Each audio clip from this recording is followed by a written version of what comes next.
So it's the end of the show. We're right here with the future rising star, Johnny Bedlam. Oh, thank you. Welcome to Wrestlevlogs. What's up, man? How y'all doing? All right, so tell the fans a little bit more about yourself.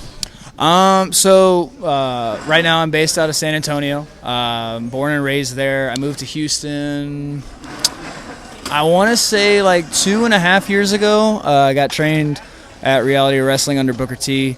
Guys like Gino, Ryan Davidson.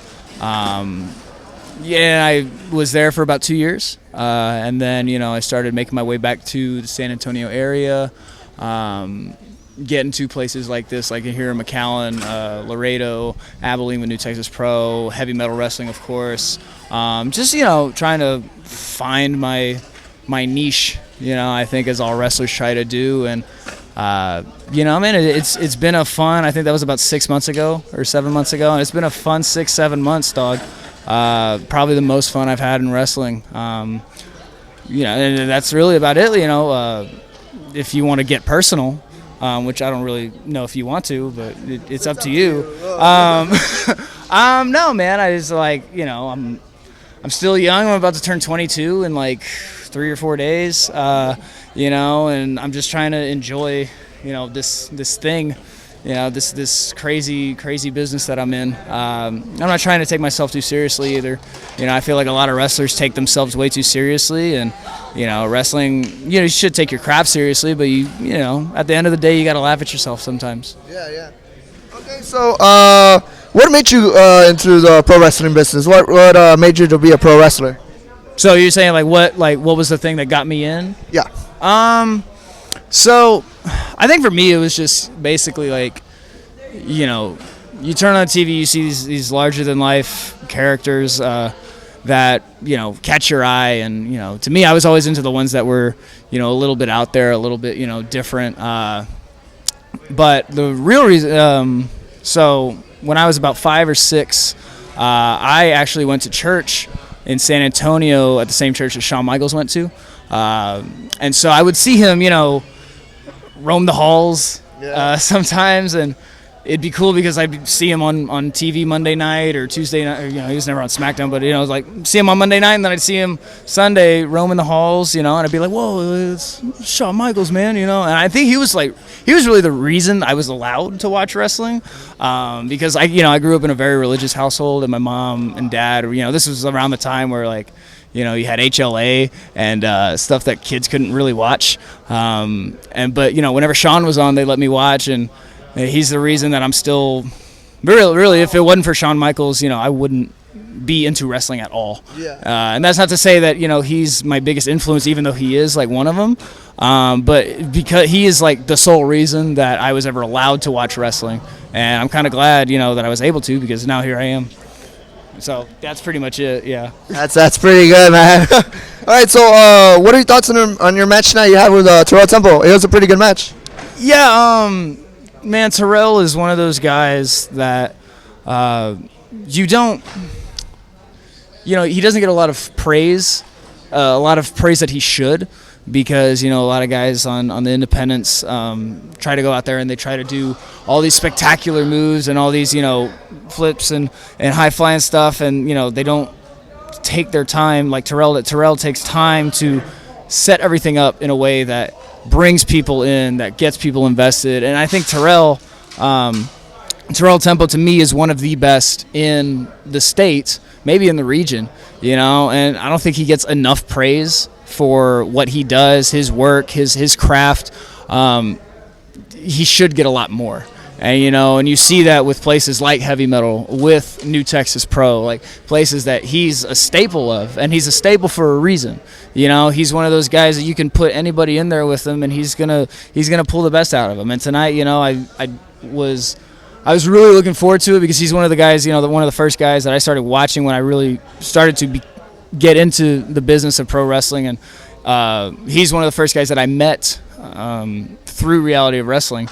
And to finally be able to get a match with Terrell, albeit in a steel cage, a little different circumstances than I would have liked, but to get a match with him finally before he goes off into this new venture of his, I am super lucky that I was able to finally kind of make it come full circle, so yeah.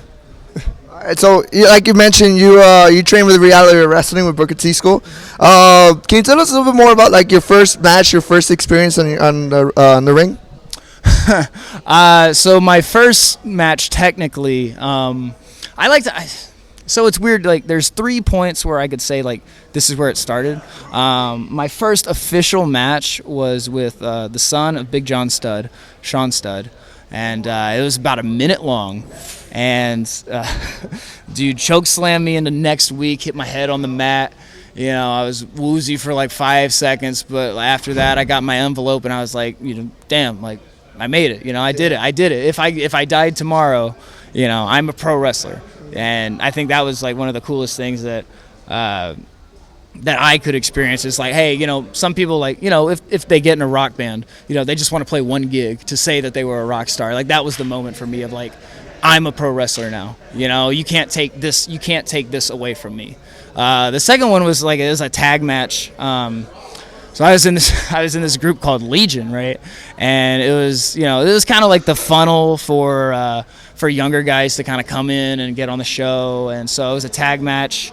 Who else? Tommy Bolton, Will Allday was involved in that one. Clay Roberts, guys who I consider friends in this business. That was all kind of like, for us, that was kind of one of those where it's like all of us were still really new, and we went out there and we had a really good match. It wasn't perfect by any means, but it was pretty damn good for 4 guys that were still new to the business. And then I think the one that I really like to say where my career started was at a Heavy Metal Wrestling Comic-Con, and I faced my buddy, probably my best friend in this business, Connor Crunk. It was a one-on-one, and that was the first time I got to wrestle in San Antonio in front of my family and friends. And me and Connor went out there, and it was 100 degrees, like it was boiling, like the canvas, like you touched the canvas, your back was on fire, man. It was but it was fun. And that's when I realized like wrestling, man, it should be fun. It should be guys going out there and putting on a show and having a good time. And kind of back to what I said at the beginning, like a lot of guys go out there and they want to have the best match, and they want to have these 5-star classics, and they want to steal the show, and that's all well and good, man, because I think that's one of the reasons you should get into this business. But at the end of the day, if you're throwing your body around and you're not having fun, then what are you doing it for, man? To me, wrestling should be fun. And that's a philosophy that I try to carry with myself, through every match that I go through. It should be fun. Yeah, like you said, every match should be fun, like with the fans and the wrestlers alike. That's pretty good. Last question: any dream opponents you want to wrestle someday? I know you're pretty young and you have a long way to go, but any dream opponents you want to wrestle? Yeah, there's a couple. I'm okay with not being on anyone's list, because I know people like to still be alive after matches. But if there's anybody in the Texas scene, one is the guys that trained me. So guys like Gino, Ryan Davidson. I'll even throw Rex Andrews in there. Just guys that who I think are some of the best in the region, maybe in the country. If you're talking bigger, I mean, everyone wants matches, with marquee opponents. But I think, Kenny Omega or Shinsuke Nakamura, probably 2 of those like dream matches that, I one day hope to, maybe get somewhere in time. But if it doesn't happen, that's just where the chips fall. But I think, I'm really focused on not really dream matches right now, but just getting in there with guys that who are different and who I haven't worked before. Because I think once you get in there with guys that you're not familiar with, or guys that you don't really know how they work, you get to learn, and you get to learn how to adapt to different people and different styles, and that's the beauty of wrestling, man. You get to take all these different ways of doing wrestling, and you get to combine it into one thing, and that's what makes it pretty. That's what makes it beautiful. So really, anybody who's willing to step up, or all that cliche stuff. But no, man, just bring whoever, and I'll try to do the best that I can. That's awesome, man. Anyway, the fans can follow you on social media? Yeah, so you can follow me on Instagram at Bedlam Johnny. That's BEDLAMJOHNNY. That's actually Bedlam Johnny 1, because someone took Bedlam Johnny. I don't know, who it was. But on Instagram, it's Bedlam Johnny 1. On Twitter, it's just Bedlam Johnny. Yeah, give me a follow. Keep up with my daily shenanigans. And yeah, man, just keep your eyes out and keep your eyes peeled for where I'm going to pop up next, Awesome. All right. Thank you so much for taking your time. No problem, dog.